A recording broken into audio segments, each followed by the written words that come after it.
Welcome back to Linked by Golf, the podcast exploring the journeys of people linked by the game.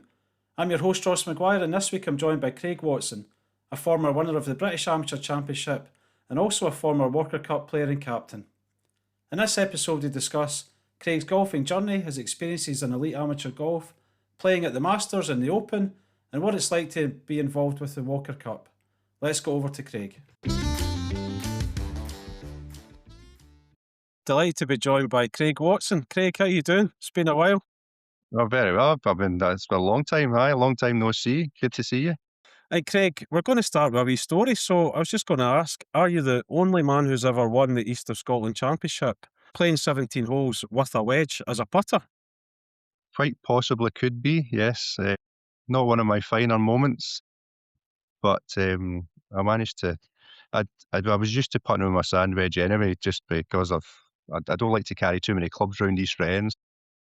But I did. I threw a bit of temper, unfortunately, at the first hole in the afternoon. The club didn't bounce too well off my foot, so I had to use my sand wedge for the rest of the round. And I was reading that David Patrick had to bring you a putter for the last two rounds. Is that right? I borrowed a putter from him. The story was I double bogeyed the first in London Links in the morning, and then I bogeyed the second, and then in the afternoon I four putted the first for another double bogey. Dear. And the club had to go. There was nothing to do with my smooth putting stroke. It was all to do with the putter. So that went over my foot. But David was very kind and gave me a putter for the last two rounds. Brilliant. And you did okay. What was it, 264s you finished with, was it? 64 to win by a shot. Yeah, that'll work. I judged it well. Just Putted great with the sand wedge in the afternoon, mind you. Hold a couple of 30 footers, so it was good. And then, Craig, we've jumped in a little bit to, I was going to say, the sort of midpoint of your career. You're still playing, but how did it start for you? How did you get into the game? What got you hooked? I think through everybody. It was either the parents. My dad played golf. He was a member at he was a member at Crowwood first, and then moved when I was born. He moved to the south side of Glasgow and joined East Wren. So I was very fortunate. I had a good junior membership. Everybody was really keen. You went up and all day. You were spending all day at East Wren. If you went on holiday, you come back and all your pals had get 5 off their handicaps or 6 off their handicaps, and you're raging because you've been on holiday for like 3 weeks, so you had to get the handicap back down. So, but I was very fortunate. Everybody got their handicaps down, and everybody was really keen. So that's how it started. Yeah. And did you progress quickly? Because I mean, I met you later, I guess, in life, and I knew you were a very good player at that time. But did you start playing county golf as a junior and go through the ranks, or was that a sort of different progression for you? No, we played junior, a wee bit of junior county golf, the boys, and then there was youths. But I get capped. Never played any boys Scottish golf cap for there. Never get capped at youths. It was the senior squad I get first cap. So I was a wee bit later probably than a lot of them. Wow. And what was the change then? What happened, and what kind of events did you start playing better in to get recognised? The first one I won was the Glasgow Amateur at Pollock. I shot 76, 65 to win that. That was about 89. And then I did okay, but nothing brilliant in a few of the events. And I think I was getting in line to get capped. There was a lot of folk went pro in 91. So like myself, Bryson, there was Wilson Bryson, there was 5 of us get capped in 91. And I think I went to the European individual at Hillside and shot 72, 91. Wow. Out 45, and I was a low man of our three ball. The weather wasn't that bad. It was okay. Oh, wow. I missed the cut there and carries by Graham Fox in the last 2 rounds. And I was looking round as you do, and you thought, some of these guys are no any better than me, even though it's the European individual, supposed to be the cream of amateur European golf. Yeah. So these guys are no any better than me. So that was maybe the spur that I needed to needed to do a wee bit better. Yeah, and I mean, you played with some incredible players. You mentioned Graham Fox there and Wilson Bryson, but you played with folk like Graham Rankin, Bartley Howard as well. I mean, what were those guys like to play with back then? Well, Bartley he's been the best amateur I've ever played with. Um, but Graham and Bartley were a wee bit different from the rest of us. They would get to maybe 1 under, 2 under, 3 under, and then they would go forward, where I was be 1 under, 2 under, and you think, "Oh, I'm having a good score here." And then half an hour later, you're back to level par. But they were the 2 guys that you had to keep an eye on. They were the ones that you chased because they kept on 1 under, 2 under, 3 under, 4 under. They just kept going. So we had to sort of try and catch up with these.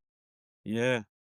And then what I wanted to talk, I mean, there's a good few things we can talk about, but I wanted to jump into, you obviously played with Scotland, you played home internationals and things, but I guess your biggest one was the amateur championship at Royal St George's. So I'd love to know more about that week and how it went and what the experience was like overall. Well, it was St George's was obviously, as we know, it's miles away. It's the furthest open championship course there is that we can play. And I'd never played St George's. And Michael Brooks, his father, Andrew Brooks, he was the pro there. And Michael always used to play all the amateur events and say how good the weather was down in St George's. It was always sunny, beautiful weather, whereas we're up in Scotland freezing to death. So that was the only reason I went down, because I'd never played the course before. It was the only Open Championship course I'd never played. I went down with no expectations whatsoever. It was just to have a couple of rounds because it was so far. You get the practice rounds, then maybe get into the match play stages. So that was the entire aim for the week. But I was really lucky, because we played the practice rounds. Me, Graham Rankin, Bartley, and Michael Brooks played a practice round at Deal, and it was so windy. Michael and we just chucked it after 6 holes. There was a wee bar beside the 14th hole, so we just went across there and waited for Graham and Bartley to continue the round and then come back and get us. And then we played a practice round at St George's, and it was so windy. We just chucked it again. Couldn't. There was a couple of bunkers at the seventh, a par five, which were about 100 yards off the tee. I couldn't get past them. So I thought, this is just a waste of time. So we went back again. And then the match, the stroke play. I think the story goes. I'm not sure. It might be one of these wee folklores that people say. The American boy double bogeyed the last to let all the 157s in. He missed the cut. So I'm in 157. So we qualified just on the mark. Wow. And then the weather changed. Excuse me. The weather changed completely from 2 windy days to lovely, flat, calm, beautiful weather in the match play stages. I was lucky with the draws. I played Jamie Donaldson in the first round, who was just a young boy at the time, obviously.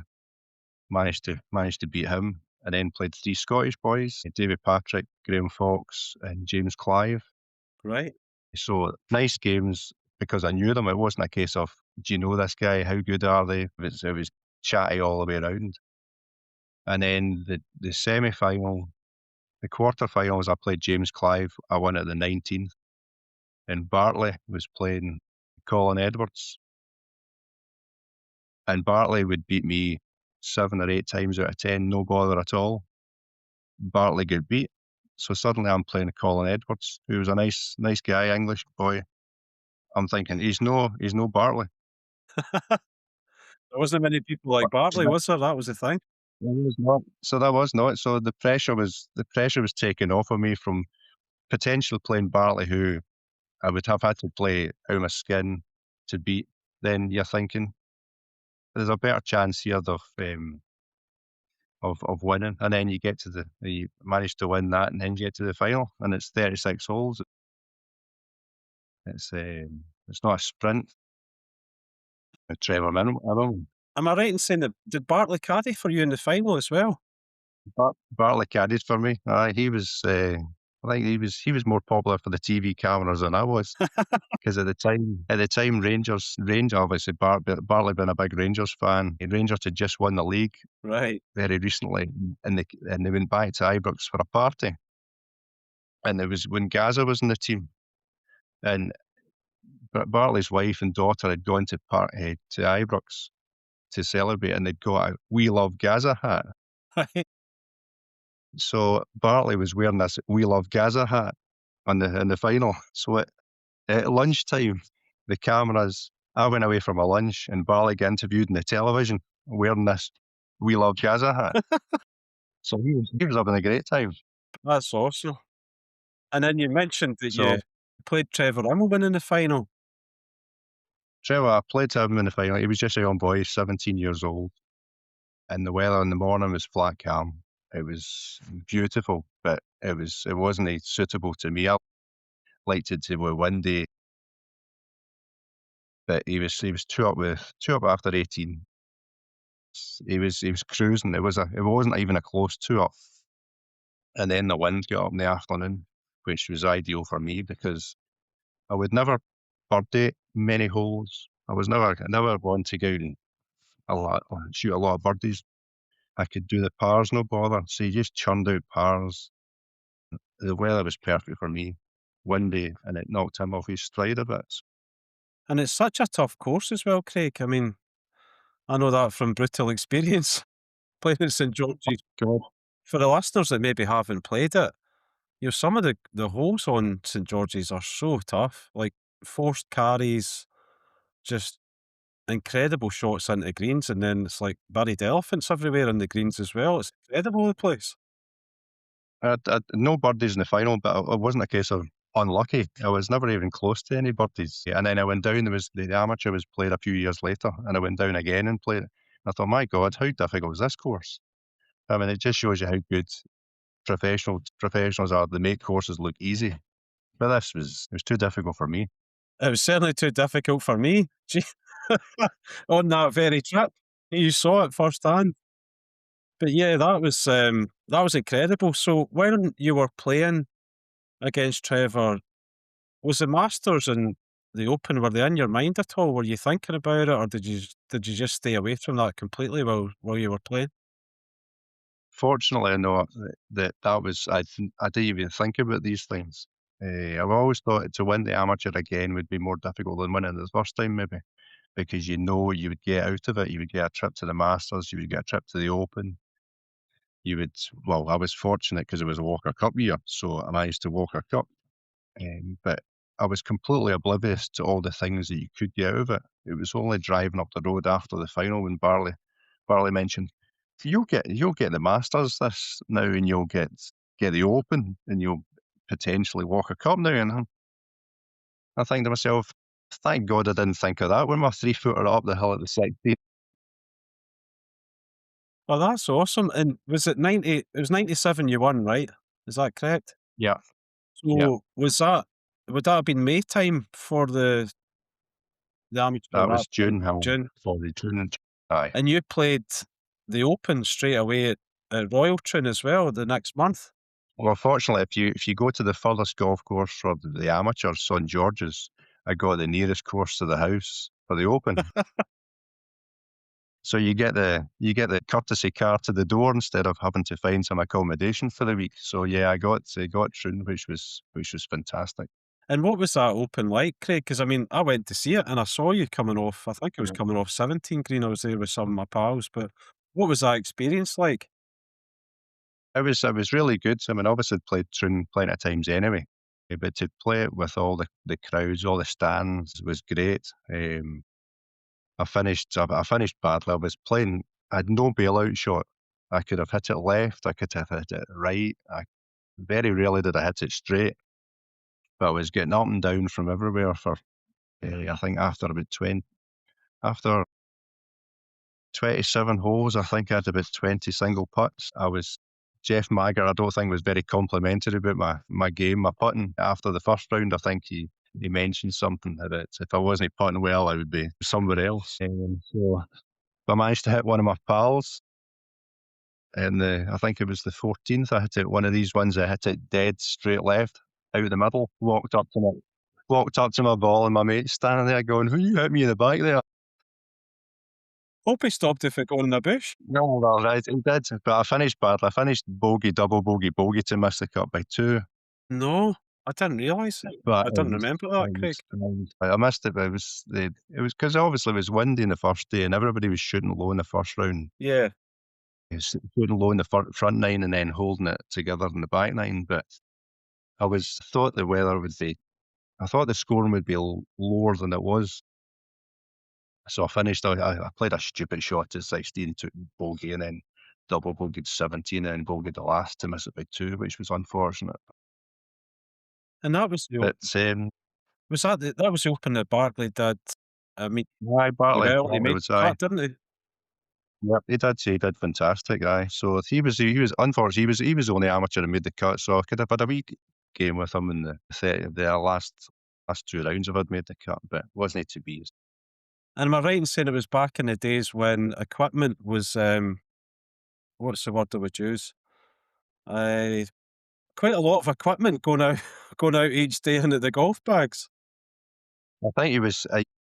Aye, there was a few. Great big Once you get into birthday the days.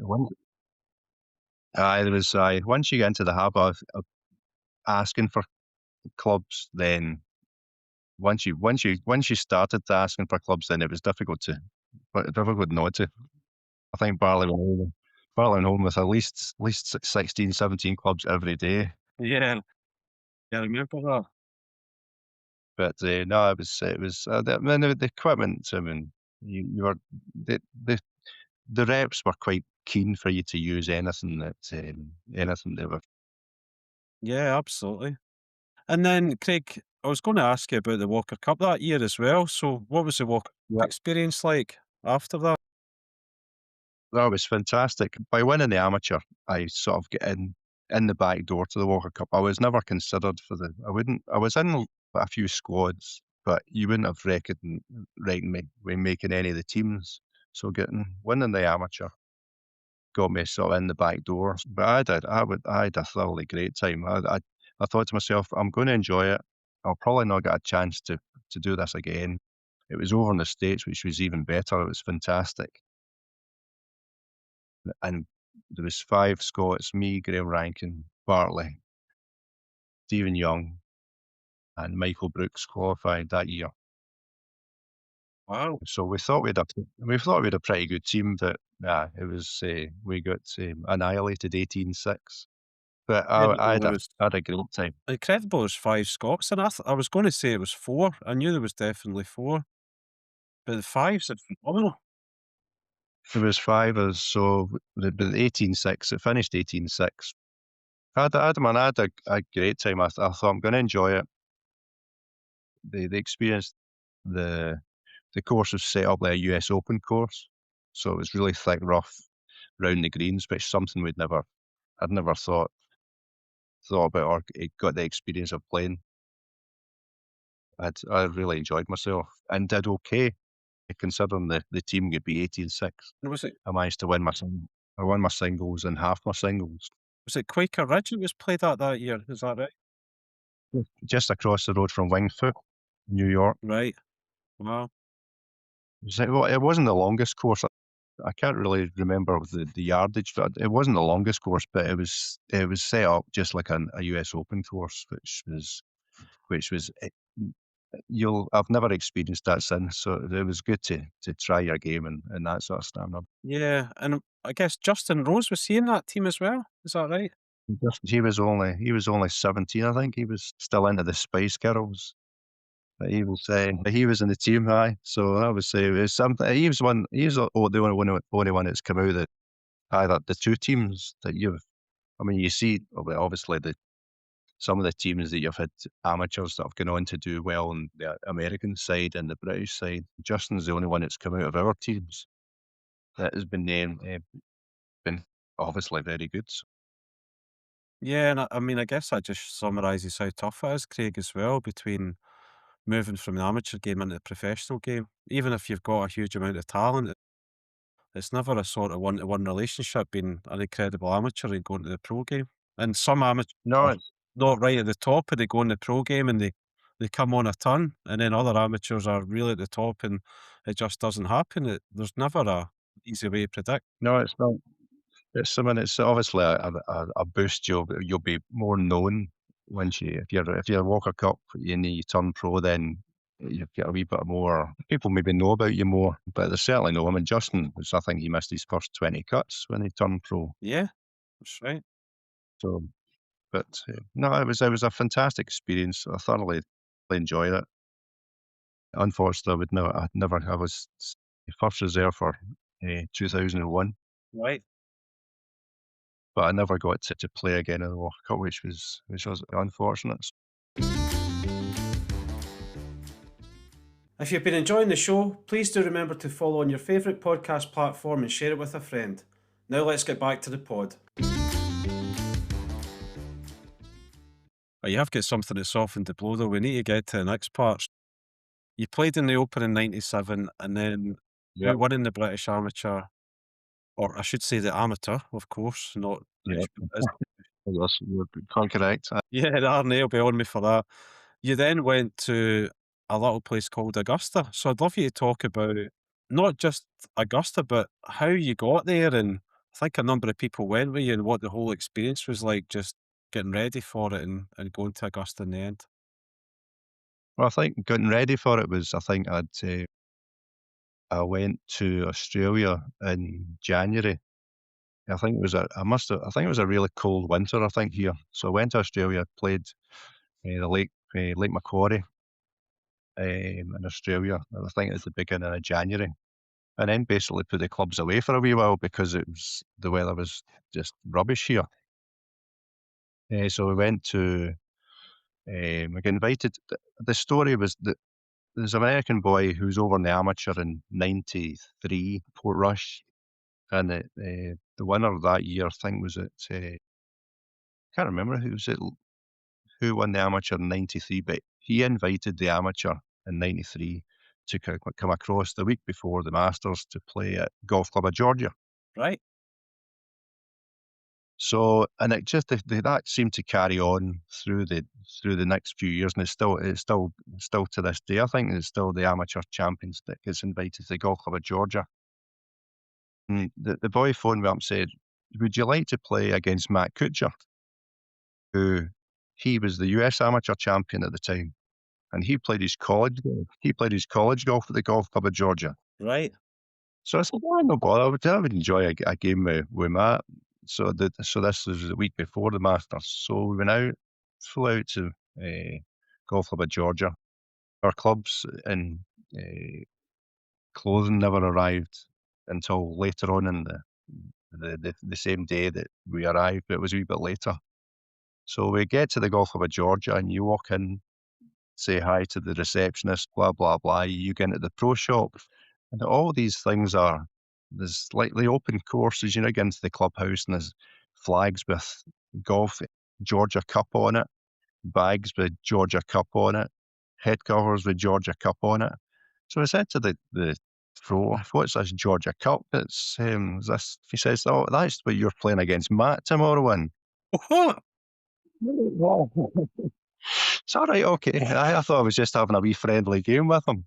Brilliant. No, this is and it's now that was the first year the Georgia Cup was, and it's now, I think it's on the Golf Channel. So this was the week before the Masters that I'm just having a wee friendly game with Matt Kuchar, but no, it's not. It's a full blown US amateur champion versus British amateur champion. So needless to say, he beat me 3-1. So, but I couldn't. So that was a week before the Masters. So then you get down to the Masters and you check in, and I was always told when you check in, when you get a car, you get a courtesy car, get the wee badge off the courtesy car. So we get the car keys, and you say, right, okay, there's your car, and there's the whole field of white cars.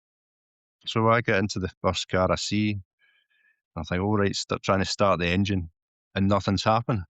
oh God, I've broken this car already. I've not even moved it yet, and I can't work it. But you look up, into the windscreen, and it's got all different numbers on it. And the car I was supposed to be looking for was 61, but I wasn't in 61. I was in 129. Right. 61 was the car next to me. I think it's like this week started great already. I can't even get a right car. So, but I mean, Augusta was. I mean, it's like what you see in the television. You can play open championship courses and don't really recognise some of the holes when the crowd's not round them, when the stands are not round them. Yeah. You can't. Sometimes it's difficult to imagine this course after seeing it in the television. So this place was identical to what you see in the television, apart from the slopes. The drop from the 10th tee to the 12th green is incredible. You've played Craig Miller. It's similar to that sort of. Yeah. Although I would never. I know I like Craig Miller, but I would never put it in the same category as Augusta. It's not quite there. No, But same amount the of weather. slope. I've done better around at Craig Miller than I have down Augusta, though. So. So I played the first round with Sandy Lyle, which was a great experience. Wow. They tried to keep some sort of connection, I think, between. I won my amateur at St George's. He won his Open at St George's. Yeah, aye. I think they like to try and keep some sort of,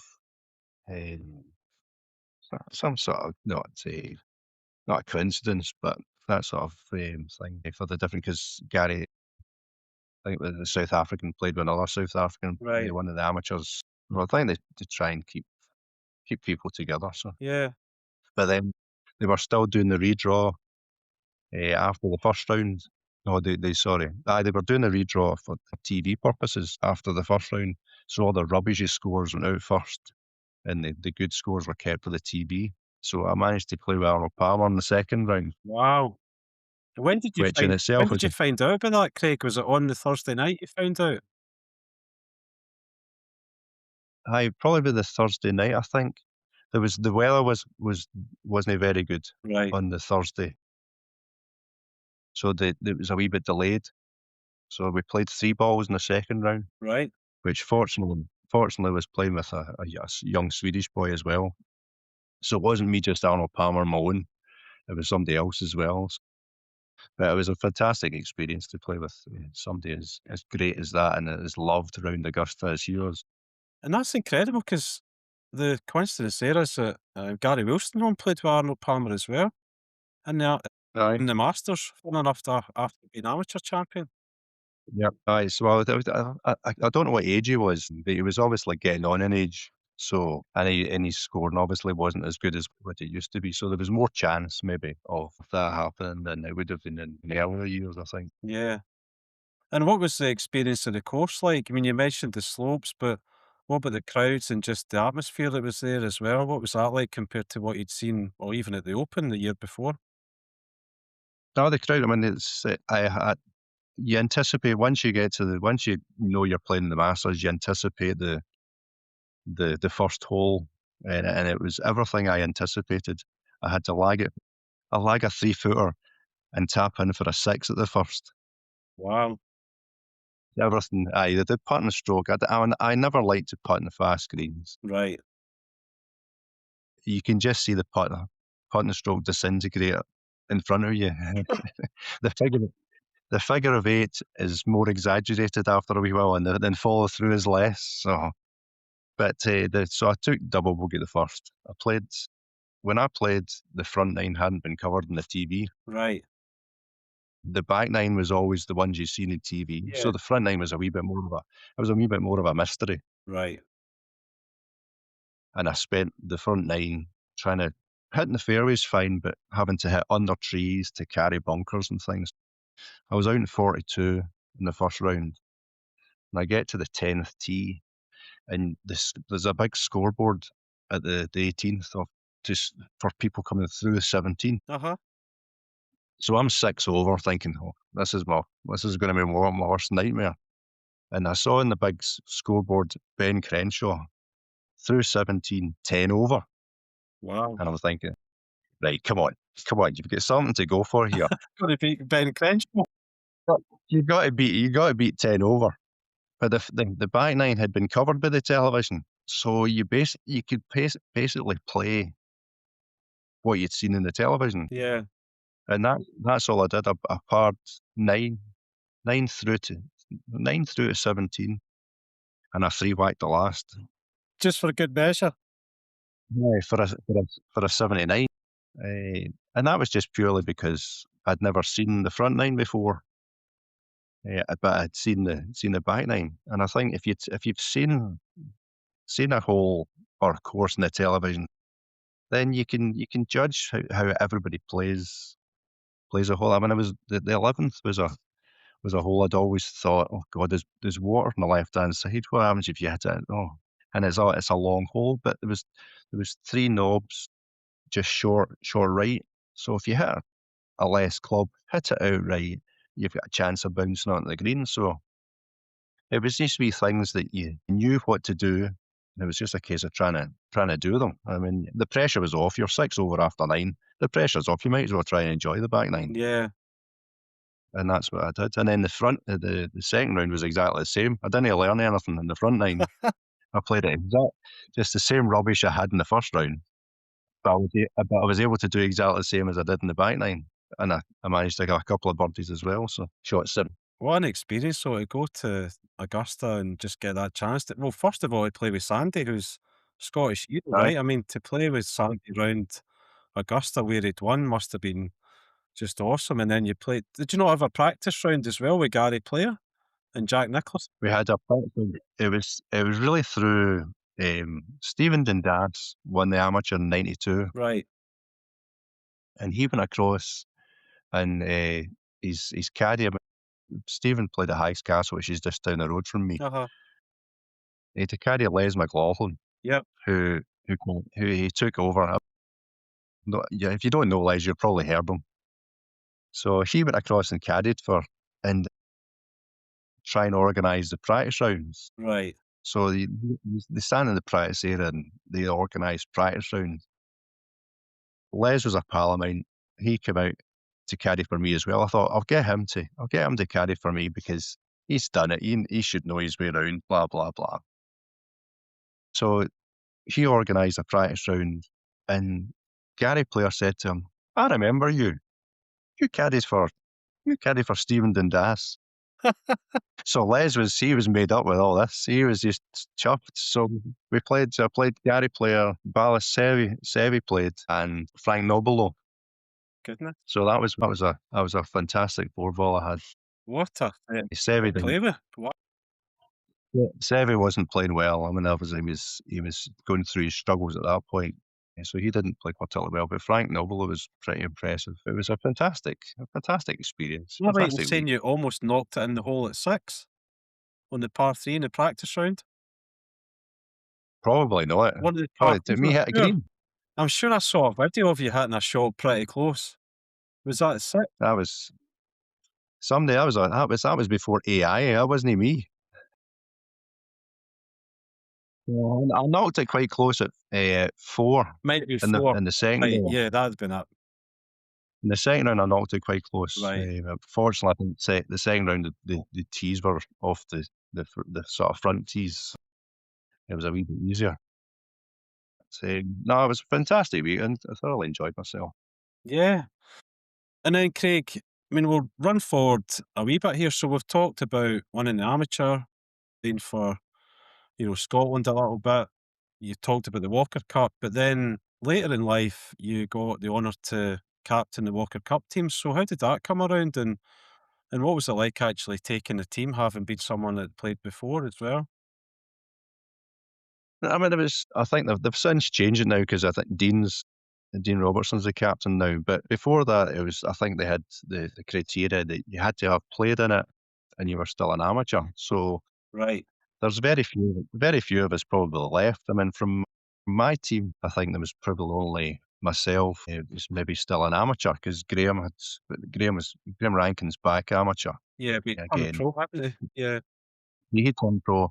Gary Wilson would turn pro. He went to the seniors tour.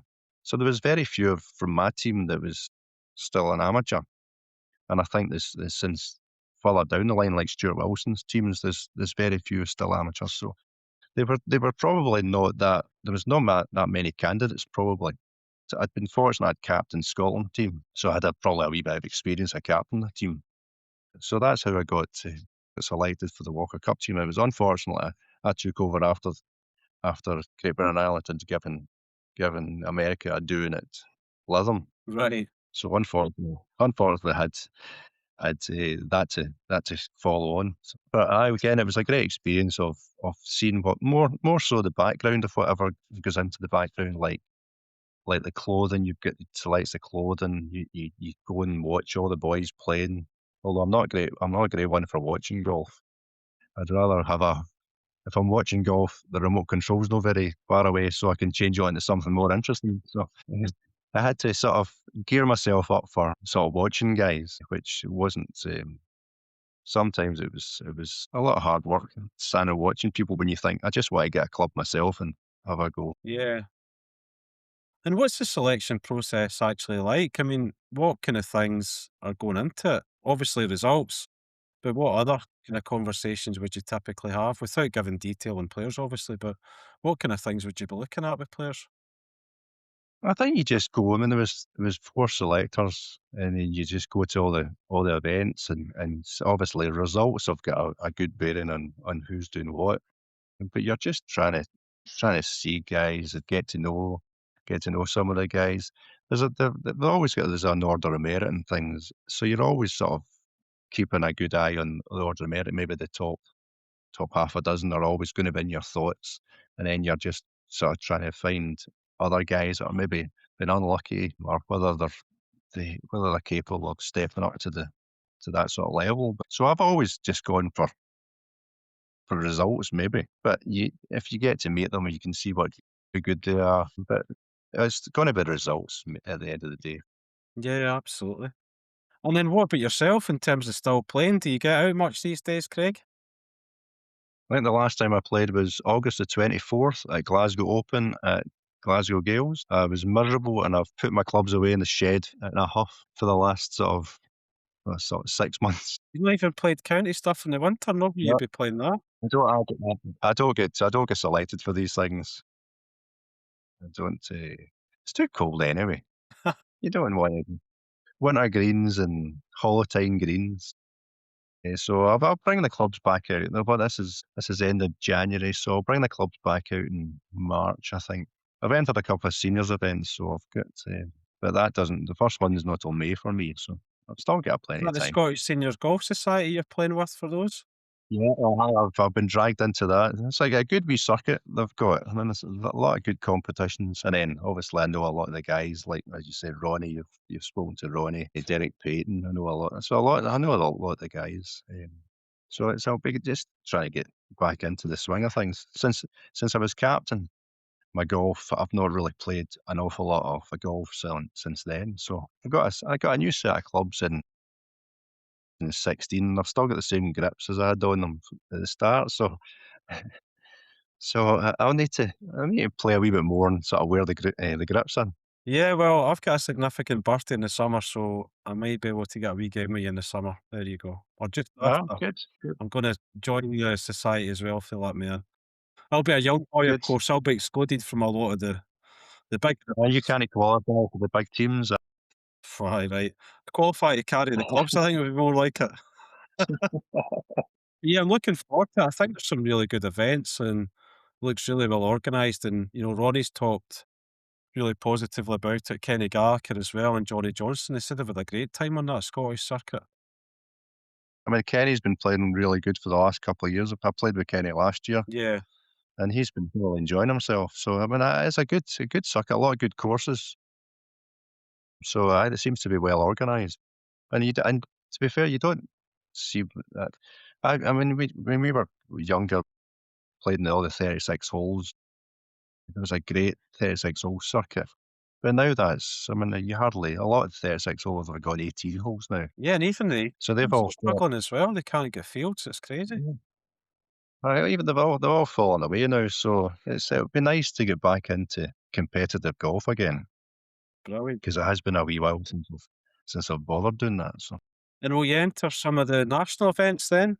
Beyond the sort of Um, the I don't think so. I think I've entered 3 events this year, okay. but that'll probably be it. I won't bother. I don't like to travel for these things now, so I'll probably give the national events. I'll let Ronnie continue with them. So he seems to be doing all right. And Kenny as well. But Ronnie, they're great amateur as well. So he maybe never never get into the squads that we did. I mean, Ronnie was in a few squads before as well. So, but they've been great players, and they probably hit it further than they did when they were top amateurs in the younger days. That's the funny thing though, isn't it? There's guys finding their golf game is as good, if not better, than when they were basically even in their 20s and 30s. It's incredible. I played with Ronnie last year as well, and he hits it. I think he must hit it about 20 yards further than he did when he was younger. Yeah. So the technology and all the fitness, although I'm not really bothered not into the fitness. As long as I can walk 18 holes, I'm quite happy. So I don't bother going to the gym or anything. So, but no, the time they're all very keen anyway, and it is a really well organised circuit they've got. Yeah, absolutely. Well, Craig, listen, thanks for joining. It's been great to see you again, and hopefully I'll get to see you in the summer, and I will end up, no doubt, carrying your bag rather than playing against you. But it's been great to have you on. Thanks so much for joining. I will look forward to that. Thanks very much. Cheers. I'd like to thank Craig for joining me and sharing his stories about his own golf and his experiences in the Walker Cup. If you enjoyed this episode, please follow Link by Golf on your favourite podcast platform, leave a review and share it with someone who loves golf and people's journeys. You can also find the show on Instagram at LinkByGolf2024 for future episodes, clips and insights. I'm Ross McGuire, thanks for listening. Lomond Golf Tours have helped thousands of guests build bespoke golf trips to create a magical experience. Travel in style with our executive chauffeur travel, whether it's golf on a major championship venue or one of our hidden gems, 5-star accommodation or a boutique bed and breakfast, or is it whiskey tasting on a private boat? Lomond Golf Tours are here to help build the tour of a lifetime. Whether you're celebrating a special occasion or ticking it off your bucket list, embark on a trip that you'll remember forever. Visit www.lomondgolftours.com.